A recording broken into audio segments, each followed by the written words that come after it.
Thank you, Holy Ghost. So today, we'll be looking at what I term spiritual warfare. Spiritual warfare. Spiritual warfare. Before you understand spiritual warfare, you must understand the reason, the basis, the foundation, the reason why there is spiritual warfare. The reason. Because it is unthinkable that a God, the creator of the universe, the Almighty, the multi-president one, will be in contention with what he has created.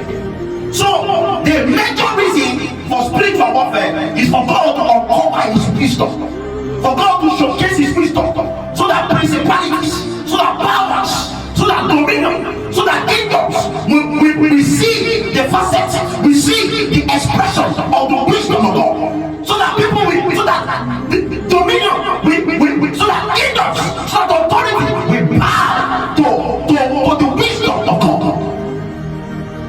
That was what Paul was saying in 1 Corinthians chapter number 1 from verse 20. He said that God, using the weak things of this world, using the weak things in order to confound the things that are mighty, and using the base things, the things that are set to naught, the things that are not, the things that are not, to set to naught the things that do appear, the things that are.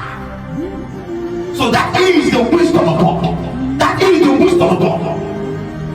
That is the wisdom of God. Because there is a perpetual decree that the angels that kept not their first estate, the angels that kept not their position, the angels that kept the chains of darkness, there's a perpetual decree. There's a perpetual decree.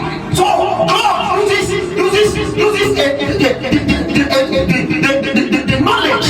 the knowledge of spiritual warfare to uncover his wisdom to rebellious beings, rebellious beings, rebellious beings, rebellious beings, rebellious beings.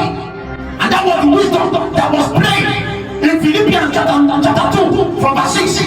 The Bible talks about Jesus, who was in the form of God. He was in the very form of God. He was in the very form of God. And he thought it not happening to be equal with God. But what? He took the place, he humbled himself and took the form of a servant. And took the form of a servant. And took the form of a servant. He took oh my God. Oh my God. And he died in no form of death. So that was the wisdom of